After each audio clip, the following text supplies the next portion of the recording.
Vous semblez oublier en effet, mes amis, que vous n'êtes que des salariés, c'est-à-dire les êtres les plus vulnérables du monde capitaliste, des chômeurs en puissance.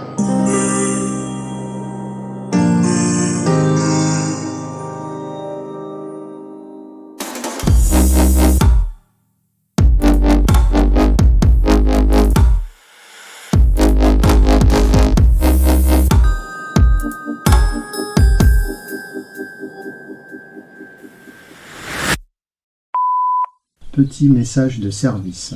Ce podcast a presque un an, il a un niveau d'écoute auquel je m'attendais pas, comme je l'avais déjà dit. Aussi, je vous ai mis sur lepsydutravail.fr quelques chiffres de médiamétrie si ça vous intéresse, mais surtout un lien vers un questionnaire. Pour continuer à soigner le travail, en tout cas sur ce podcast, j'aimerais savoir ce qui vous a plu, ce qui vous a moins plu, et ce que vous avez envie d'entendre pour l'avenir. C'est pas un questionnaire RPS, rassurez-vous, c'est anonyme quand même. Ça vous prendra quelques minutes si vous voulez bien cliquer lepsydutravail.fr. Vous cliquez sur le lien vers le questionnaire. Je vous en remercie infiniment. Je vous remercie aussi pour votre écoute. Et je vous laisse avec cet épisode.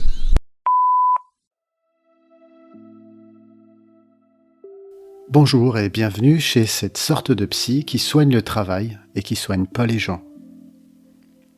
Est-ce qu'on a tout dit sur le télétravail ? Beaucoup pensent que oui.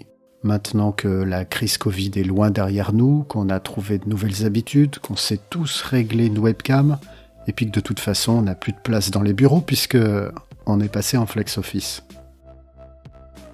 Eh bien moi je trouve que c'est pas si simple, et j'ai voulu en parler avec Sophie Louet qui travaille sur ces questions et qui a coécrit il y a tout juste un an avec Henri Bergeron et Jérôme Pellis un rapport sur le télétravail, les organisations et les pratiques syndicales dans les services.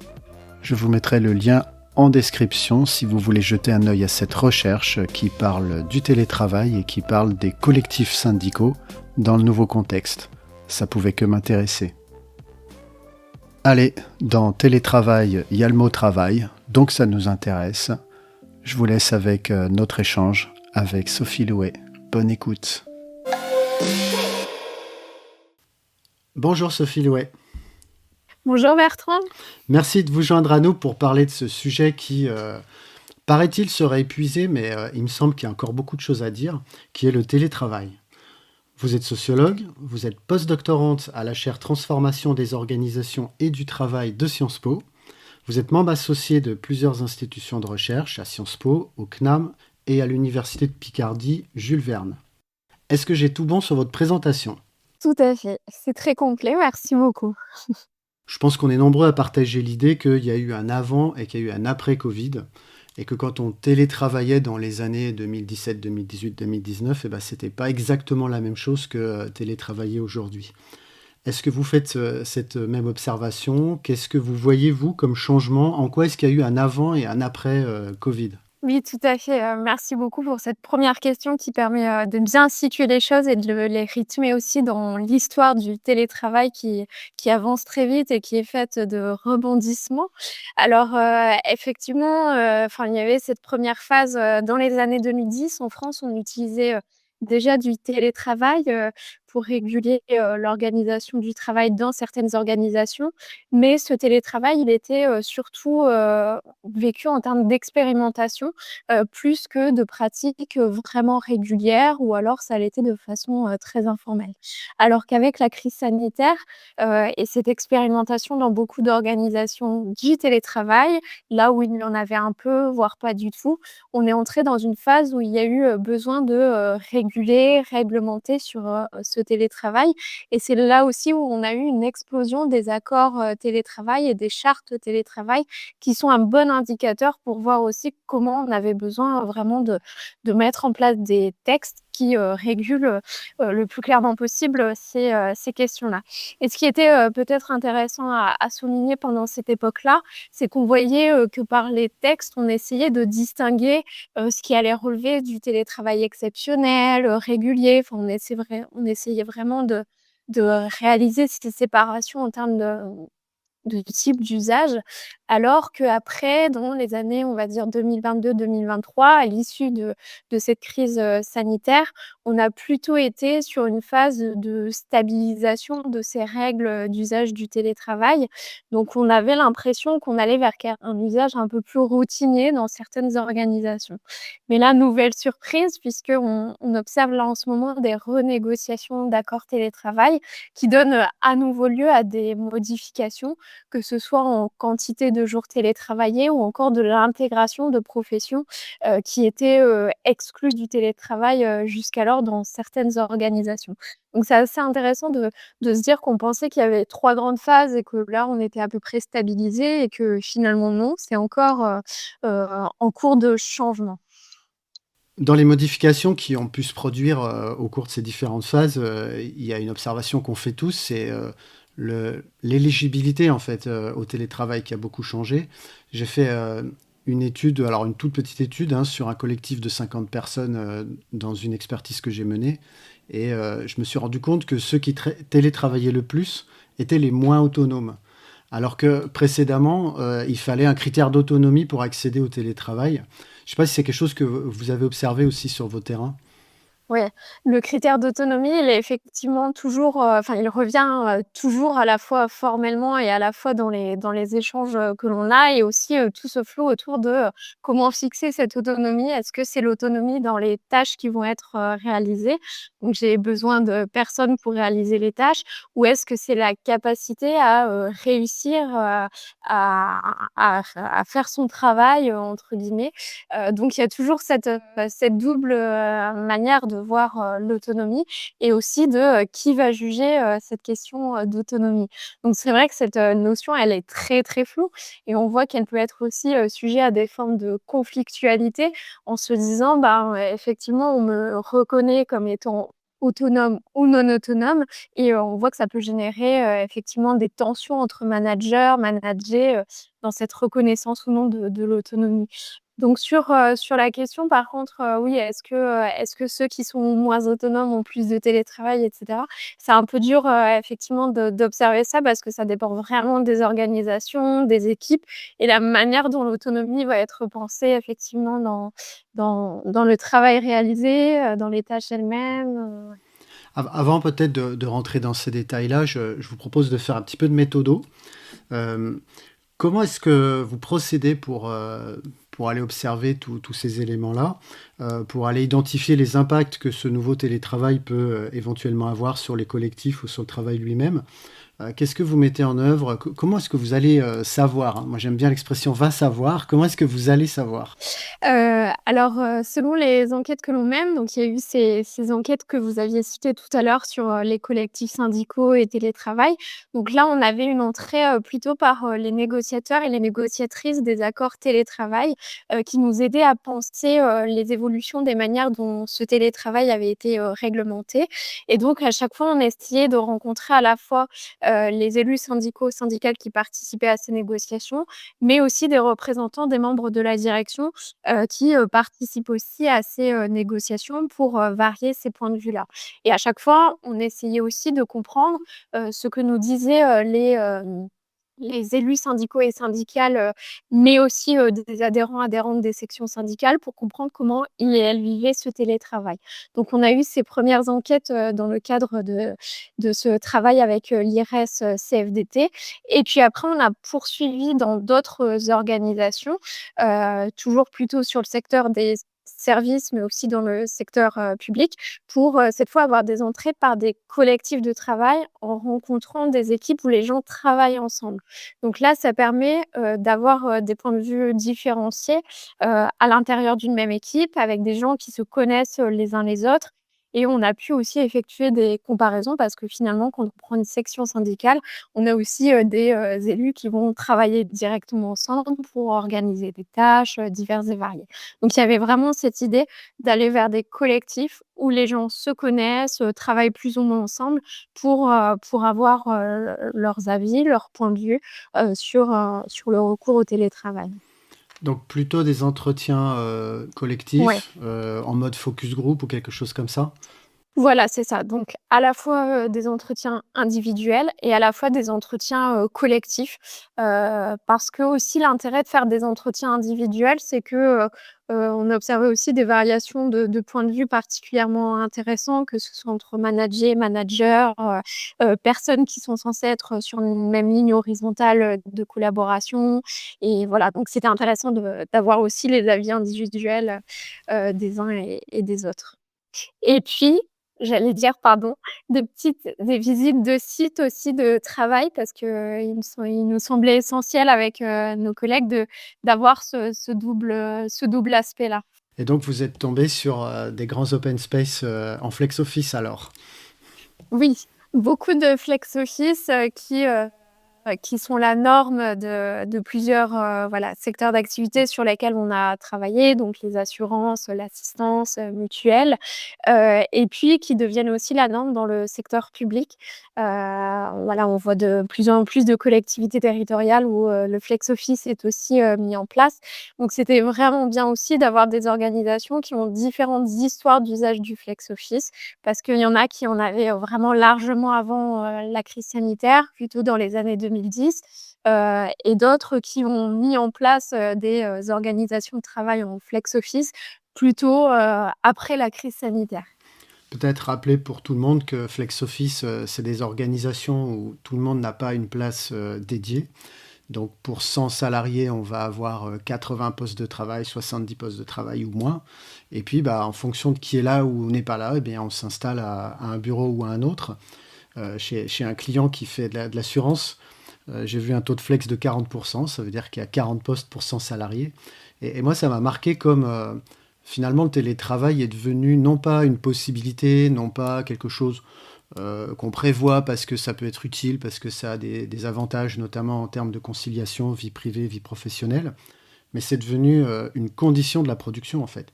C'est que si tout le monde vient au bureau, il n'y a pas de place pour tout le monde, hein, donc c'est même plus la peine de faire grève en fait. Il suffit de tous venir le même jour et la production s'arrête puisqu'il n'y aura pas une place pour tout le monde.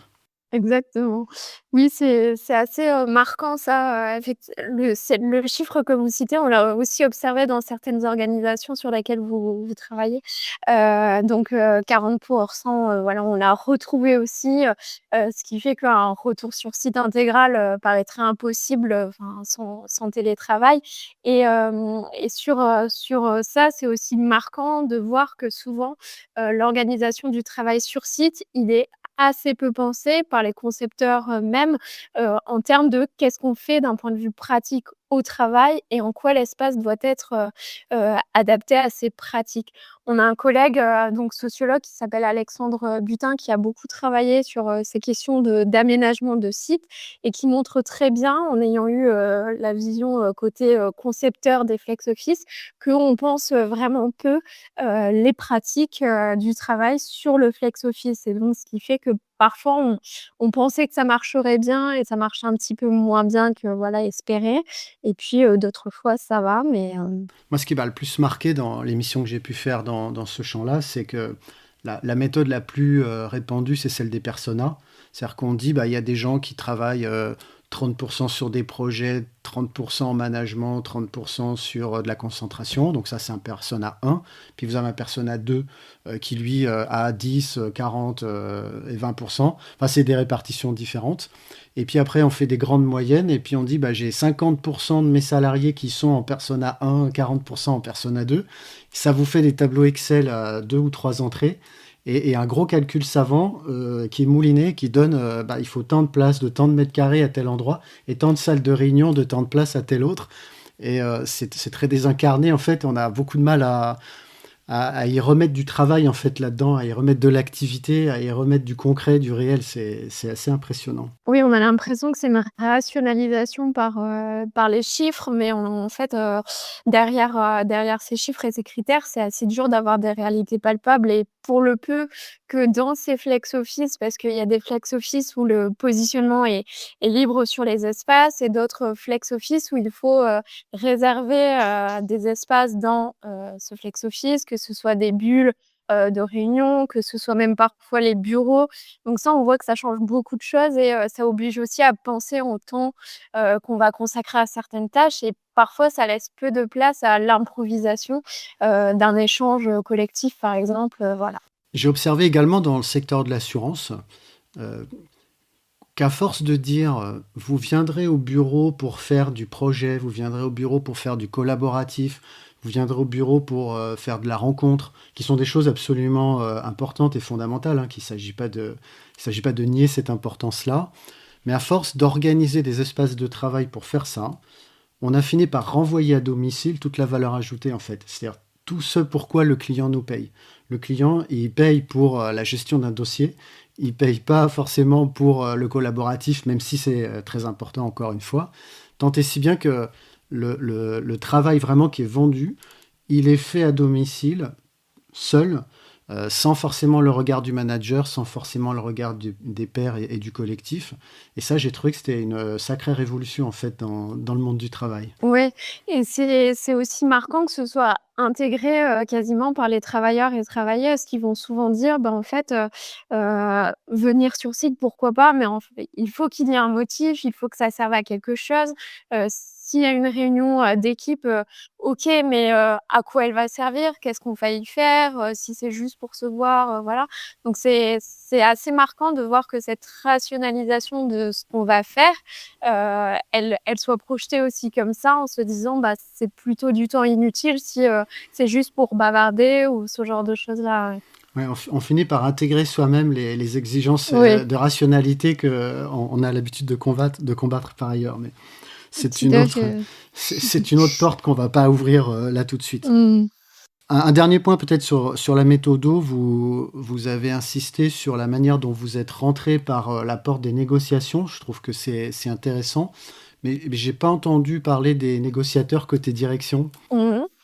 Alors, côté direction, les négociateurs, négociatrices, sont plutôt alors celles qu'on a rencontrées en tout cas, quand ils étaient, membres des RH, signifiait que, ils et elles étaient plutôt mal à l'aise du fait que, en fait, ils voyaient très bien que, le développement, du télétravail, donc sur les secteurs sur lesquels on a travaillé, passait par des réaménagements de sites et des réductions, d'espace, physique et elles et eux étaient plutôt, voilà, pas très à l'aise de cela, notamment parce qu'ils exprimaient que, voilà, ils avaient vu, par exemple, défiler les euros dans les yeux des actionnaires quand on parlait de réaménagement de sites et pour elles et eux, en fait, c'est pas non plus optimum parce que, même dans les manières de négocier, avec les représentants de syndicaux, ben, c'est pas évident de moins se voir, physiquement non plus,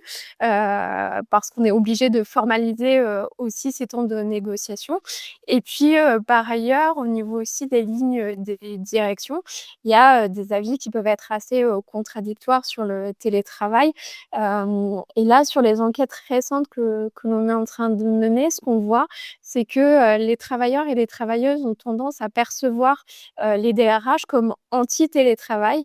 Ils se disent, «Bah oui, une telle, un tel, n'aime pas le télétravail, c'est sûr, il et elle, veulent revenir en arrière, il et elle veulent mettre plus de contrôle». Mais en fait, quand on regarde un peu plus finement du côté des DRH, c'est un peu plus compliqué que ça, en fait. Et donc à partir de tous ces points d'entrée, négociatrices, négociateurs, côté représentant du personnel et côté direction, vous avez observé des grandes transformations dans, ce que vous avez appelé, alors je ne sais pas si je vais le dire comme vous le diriez vous, ce que vous appelez un peu les sociabilités, au travail. Quelles sont les grandes tendances, les choses qui méritent d'être soulignées? Alors, on observe que, il y a assez peu d'effets sur les sociabilités qu'on va avoir entre, collègues quand on se connaît déjà depuis longtemps, quand on travaille ensemble depuis longtemps, donc qu'on connaît les fonctionnements réciproques, des uns et des autres. Donc là, on n'observe, pas d'effet, particulier du télétravail dans ces sociabilités-là.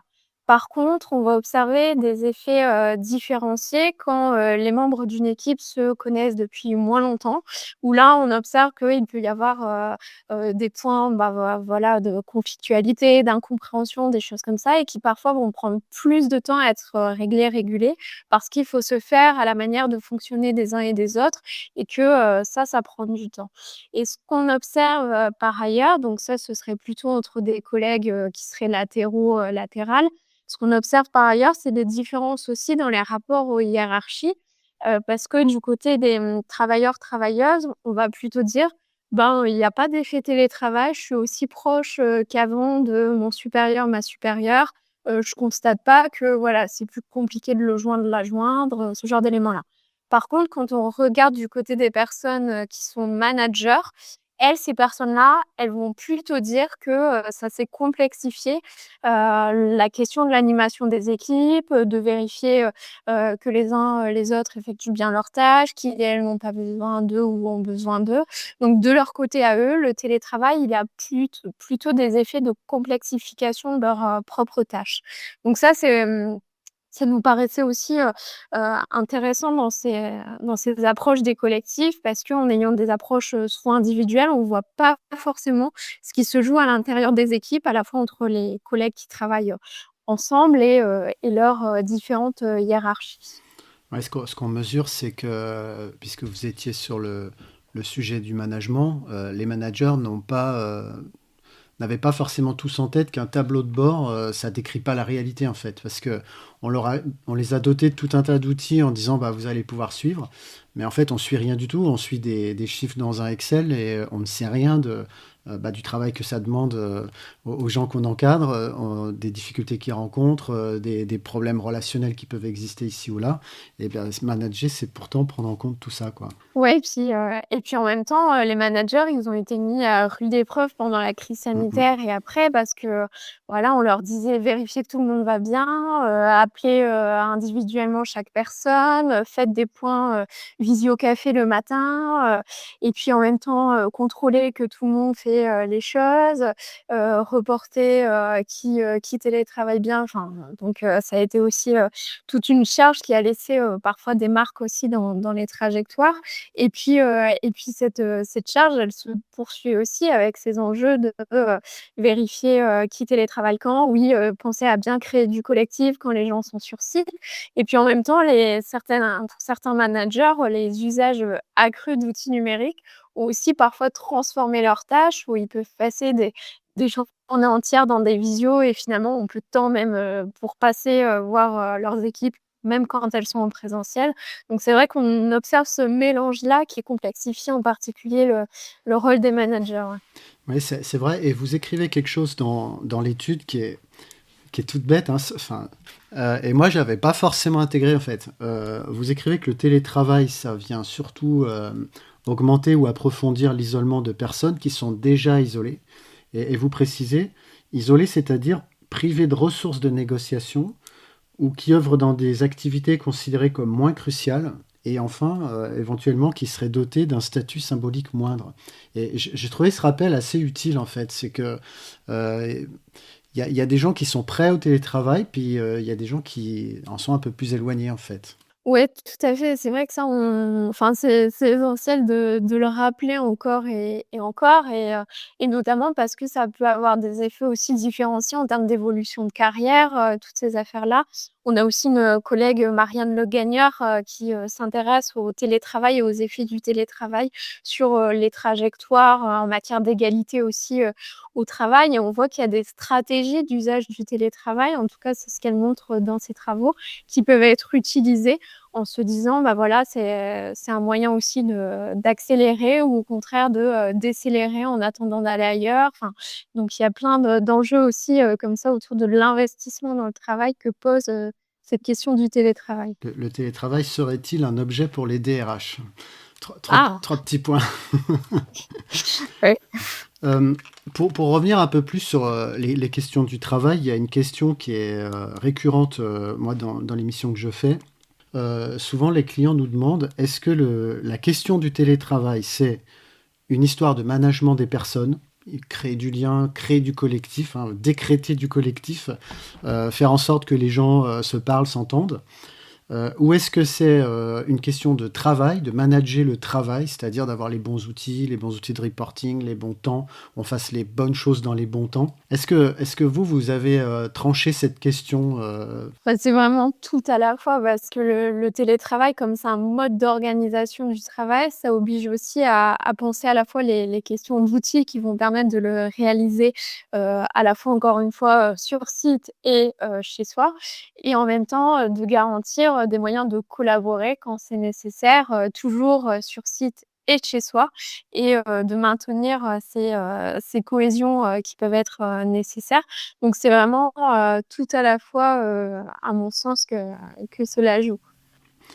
Ça renvoie et on va pas le traiter ici parce que j'ai lancé une invitation, donc j'attends la réponse incessamment. Ça renvoie sur la question de la clinique des usages, hein, qui pour nous, en psychologie du travail va peut-être s'imposer un peu dans les années qui viennent. Il s'agit de regarder comment les uns et les autres s'approprient un certain nombre d'outils et notamment d'outils digitaux, parce que c'est pas parce qu'on a mis, un tableau blanc numérique que tout le monde va venir mettre les bonnes choses, les choses pertinentes. C'est pas parce qu'il y a l'outil qu'on va arriver à faire forcément les choses qu'on a prévu de faire. Tout à fait et ni qu'on va se conformer aux usages, enfin là, je pense aussi par exemple à Teams, même, voilà sur les usages de, je suis connecté, le la couleur de la pastille, ce genre de choses, même si parfois il y a des règles qui sont diffusées, elles sont pas toujours suivies pour, des motifs, parfois, stratégiques aussi, des travailleurs et des travailleuses qui vont se dire: «Bon, bah, je me mets en rouge tout le temps, comme ça je suis sûre qu'on va pas venir me déranger» et puis en même temps, bah, si on connaît pas la personne, on sait pas qu'elle se met en rouge, mais qu'elle est quand même là, et ben, on va pas la contacter alors qu'en fait, elle est bien disponible et d'autres personnes l'auront intégrée. Donc on voit aussi qu'il y a tous ces usages, d'outils numériques, qui passent par des pratiques d'appropriation, parfois de régulation, mais qui sont pas, toujours, diffusées et intégrées. Donc effectivement, ça pose, beaucoup de questions d'usage des outils, très intéressants. Je suis obligé de vous poser la question, hein, vous qui travaillez sur ces sujets-là. On voit de plus en plus d'entreprises, en tout cas on entend parler d'entreprises qui reviennent en arrière, parce que moi personnellement j'en ai pas encore vu, avec des entreprises très emblématiques, hein. On a parlé de Disney, d'Amazon et on a même parlé de Zoom, qui fournit pourtant des outils de visioconférence. Qu'est-ce que ça vous inspire, vous, ce discours un peu ambiant de retour en arrière sur le télétravail? Quelles en sont les raisons? Est-ce que c'est pas un risque aussi pour une entreprise que de revenir en arrière dans la mesure où il y a quand même une attente très forte, hein, sur le télétravail aujourd'hui, en matière de marque employeur notamment? Oui, alors, il y a des marques emblématiques, effectivement dont on entend parler sur ces fameux retours en arrière et en même temps, nous non plus là sur, toutes les organisations sur lesquelles on a travaillé, on n'observe pas, de, retour en arrière. Par contre, ce qu'on voit, c'est que dans certaines configurations où on avait des accords qui, prévoyaient d'aller, par exemple jusqu'à 3 jours de télétravail par semaine, on va plutôt dire: «Bon, bah, là, en fait, on n'ira jamais jusqu'aux 3 jours parce que, finalement, c'est trop. Donc dans le prochain accord, on va plutôt mettre, 2 jours» ou ce genre d'éléments-là. Donc ce qu'on voit, c'est plutôt ça, des manières de, mettre des barrières par, les accords en se disant: «N'allons pas trop loin» parce qu'on voit qu'il y a peut-être une tendance, voilà. Et puis, ce qu'on observe aussi, c'est que du côté des directions, on regarde beaucoup ce qui se fait ailleurs avant de se dire, «Qu'est-ce que nous, on peut faire?» Surtout dans des secteurs, qui peuvent être, concurrentiels. On citait, tout à l'heure le secteur des assurances, où il y a certains métiers qui sont vraiment, très recherchés dans les assurances et où, clairement, en fait, pour avoir, des, travailleurs, travailleuses qui correspondent au profil, en fait, on n'a pas le choix que de proposer du télétravail, pour attirer, ces candidatures, là et donc il y a une espèce aussi, parfois d'entente, collective, sectorielle où on voit que, quasiment toutes les grandes organisations du secteur proposent à peu près le même, la même quantité de télétravail avec parfois des variations mais donc ça, c'est aussi, particulièrement marquant d'observer à l'échelon d'un secteur et de comparer comment ça se joue dans le secteur, et est-ce que ça provoque, par exemple des mobilités professionnelles vers une autre entreprise du secteur quand il y a, des changements. En tout cas, ça, on a vu dans les assurances que, certains travailleurs avaient, clairement changé d'entreprise parce que, il y avait plus de télétravail qui était, proposé ailleurs, pas forcément beaucoup parfois, mais, ça suffisait à créer une appétence, par là. Ce que vous dites là a été, largement validé par l'étude, d'Ares, hein, qui est sortie, Mmh. récemment.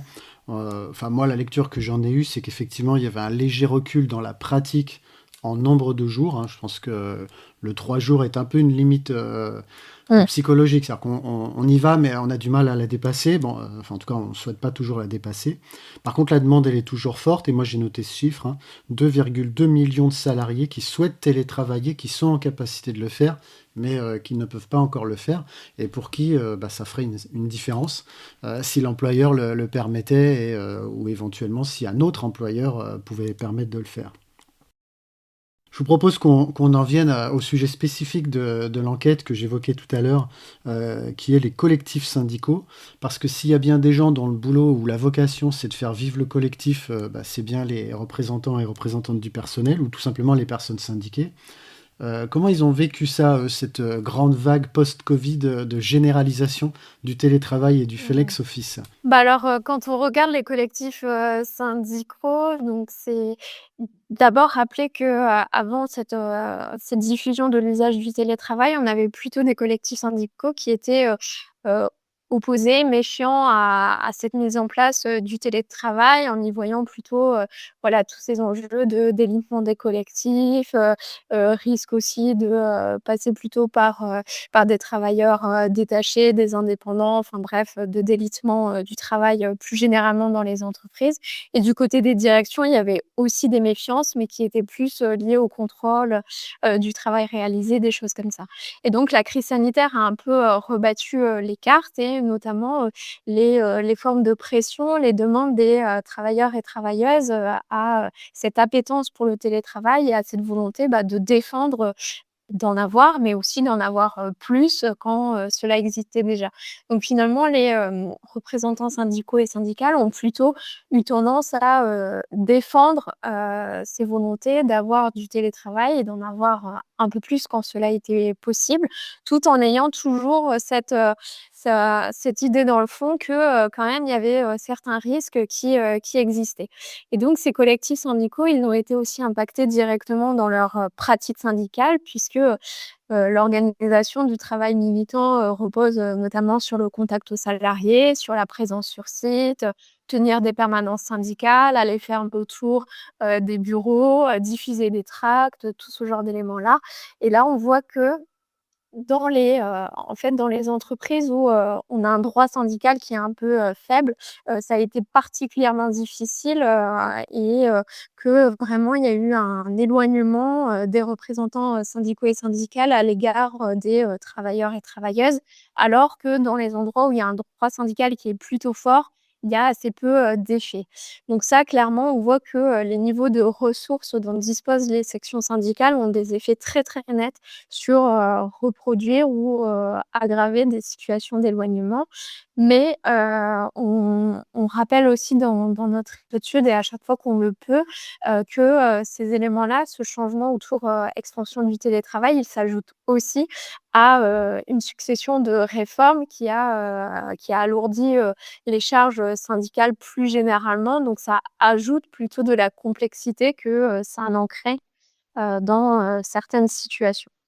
Donc, c'est vrai que pour en dire un petit peu plus sur les sections syndicales, clairement, on voit que, bah, par exemple, on a des sections syndicales où il y a des délégués qui nous disent: «Bah, aujourd'hui, quand je veux organiser une diffusion d'un tract, c'est compliqué parce que les militants, militantes me disent: "Ah bah non, tel jour je suis en télétravail, je peux pas bouger, pour aller faire un truc". Et puis en même temps, si on fait la diffusion tel jour, bah, quel jour il faut le faire pour qu'il y ait le plus, de personnes qui soient là, enfin ça repose tout un tas de choses. Donc il y a certaines pratiques syndicales qui ont vraiment, clairement changé, notamment, les distributions de tracts par exemple, les permanences syndicales qui sont de moins en moins nombreuses, voire ont été, supprimées dans certaines, sections syndicales, les visites de sites qui sont organisées aussi, différemment, notamment dans le cas des groupes, par exemple. Donc il y a plein de choses qui ont changé et en même temps, il y a des choses qui sont présentées comme, plus positif, par exemple, de réaliser des réunions en vidéo où on va avoir beaucoup plus de monde qu'avant. D'avoir aussi investi dans des outils numériques où, par exemple, des managers, manageuses vont venir, nous contacter alors qu'avant ils ne l'auraient jamais fait en vrai. Mais là, le fait de passer par du distanciel va faciliter ça. Donc on voit que ça chamboule quand même beaucoup de choses. Dans votre étude, il apparaît quand même une forte inégalité de compétences aussi entre les différents acteurs du monde syndical. Et c'est vrai que la maîtrise de la communication, la maîtrise au sens très large, hein, communication, y compris en Mmh. termes d'usage d'outils, devient une compétence clé en fait, hein, pour la pratique syndicale. Complètement. Et puis, si je peux aussi rajouter que, par exemple, donc dans des sections syndicales où on peut passer par, des entreprises de communication pour nous aider, enfin, on voit clairement des différences parce qu'on va être formé à comment contacter par Teams des salariés, par exemple, sans être intrusif, en tant que, voilà, en tant que militant, voilà, comment, aussi, mettre en place justement une diffusion, de tracts, quel jour, sous quelle manière, un papier, plutôt un QR code. Donc on voit vraiment que, être accompagné dans cela, ça aide. Et puis, parfois les fédérations, jouent aussi ce rôle d'accompagner les sections syndicales dans tout cela, mais c'est vrai que ça nécessite de l'investissement, financier, temporel, pour les sections syndicales. Peut-être en forme de conclusion, managers, collectifs syndicaux, salariés, finalement, on est un peu tous confrontés au même problème et à cette idée qu'il faut maintenant s'approprier de nouvelles modalités de travail, de nouveaux espaces de travail et puis de nouveaux outils, en fait. Merci pour tout ça. Ça va nous donner un peu de matière à réflexion pour les jours qui viennent. Et est-ce que par-dessus cette matière à réflexion, vous auriez une idée saugrenue à nous faire ruminer? Alors, souvent on dit que le télétravail n'est pas un droit, que c'est un mode d'organisation du travail parce qu'effectivement ce n'est pas un droit. Mais on peut se dire si finalement le télétravail devenait un droit, qu'est-ce que ça donnerait, dans les, différents collectifs? Est-ce que voilà, ça impliquerait que, enfin des, personnes, travailleurs, travailleuses qui, sont exclus du télétravail pour différentes raisons, y accèdent et que ça établisse, plus d'équité, voilà, dans les collectifs de travail. Donc ce serait, cette idée-là. Eh bien, c'est parti pour la rumination. Merci beaucoup, Sophie Louet. Merci beaucoup Bertrand.